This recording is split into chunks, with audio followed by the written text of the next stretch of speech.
I'm right in the middle of doing some upgrades for the E92 M3 track car. Drove the 200,000 mile E90 328i out there to the hardware store. The check engine light came on. Another dreaded check engine light. Ran codes. I think it just needs a new DMTL pump. Should be a simple replacement. I've never done it before. Can it be fixed? We'll clear the codes. Well, let's find out.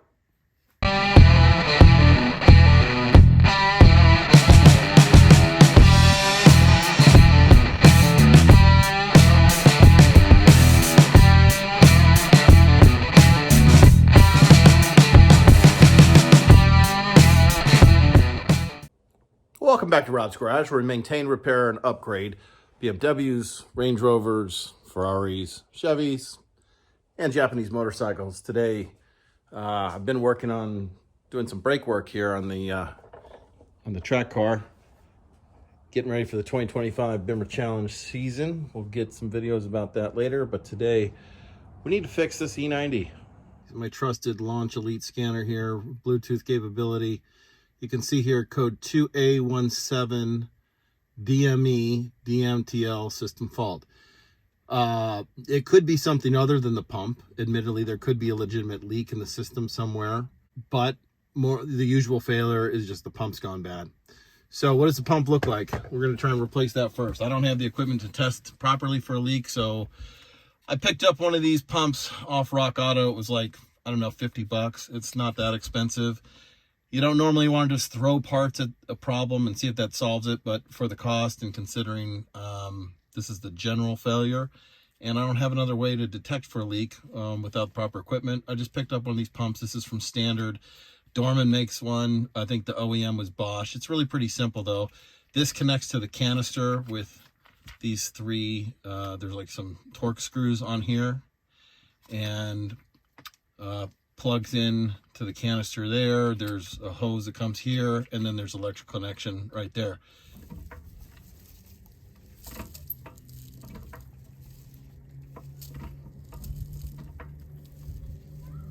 All right, just jack that up a little bit so we could get better access under here. Again, this is the passenger side of the vehicle, and there's just this cover we need to remove right here.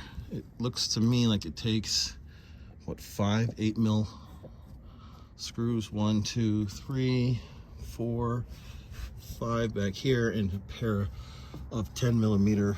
I've already broken them loose a little bit.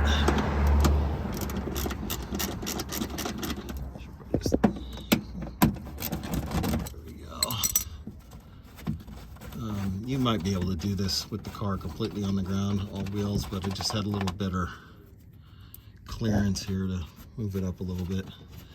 Don't have it even support on a jack stand. Probably should.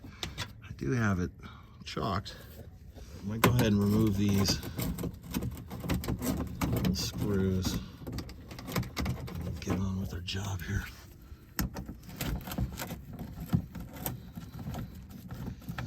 My guess is this shouldn't take more than half an hour. I mean, if everything goes according to plan, which in Rob's Garage, things never go according to plan. So I say half an hour. My wife will say that's probably a 2-hour job. But it should be easy. I always try to stay optimistic, you know? Stay optimistic, guys. Until it doesn't go well, and then I get pretty pessimistic. All right, here we are, done. Now let's just try to remove this panel. How's it gonna come out? How's it gonna come out? Okay, turns out there is a 8 mil screw there as part of the inner fender that you have to loosen in order to pull that out. So I didn't realize that. I couldn't get my socket in there, at least with the nut driver, so use the open-ended wrench. And there, my friends, is our charcoal canister right here, and which is connected to the DMTL pump. What does that stand for? Diagnose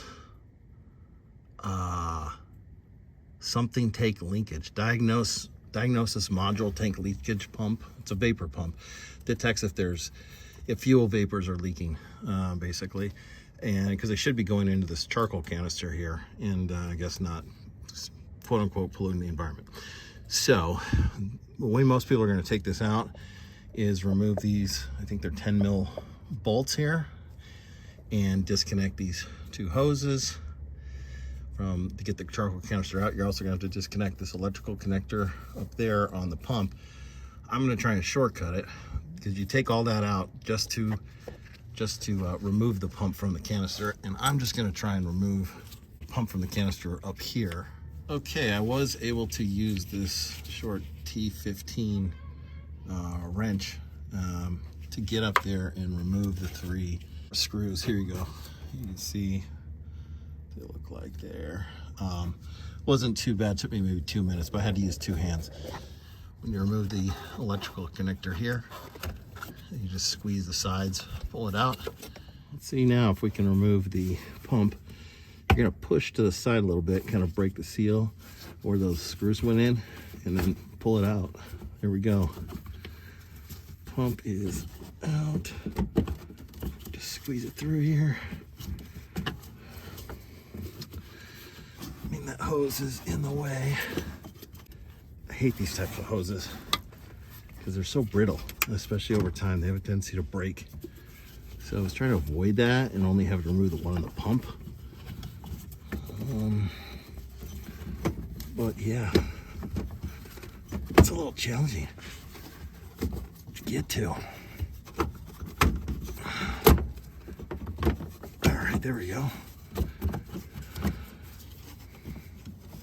There's our pump. Let's try to shortcut this job. Oh, there we go. That's a little better. Get some more room. Go off the dirt. Okay, there we go.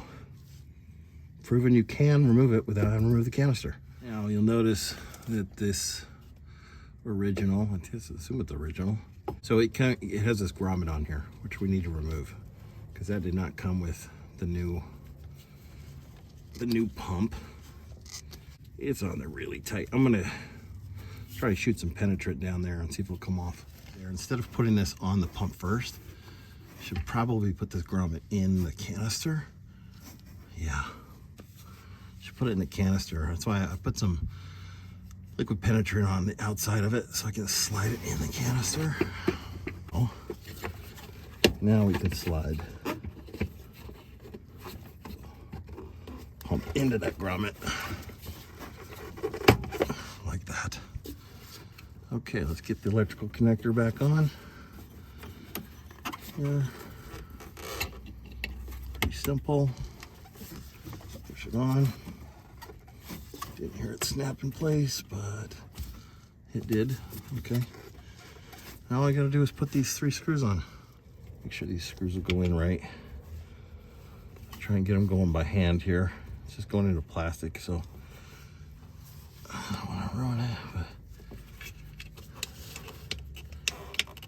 okay. Got 2 of them started by hand. Let me find my wrench. Here it is. And we'll tighten these down. Maybe halfway, then I'll get the 3rd one on. And put the cover back on here and start it up. Got 25 miles on the motor since replacing that DMTL pump. And look at that, no check engine light. Did exactly what we wanted. That's what we like to see. So another successful repair here at Rob's Garage. Thanks a lot for watching, everybody. Be sure to like and subscribe, and I'll see you on down the road.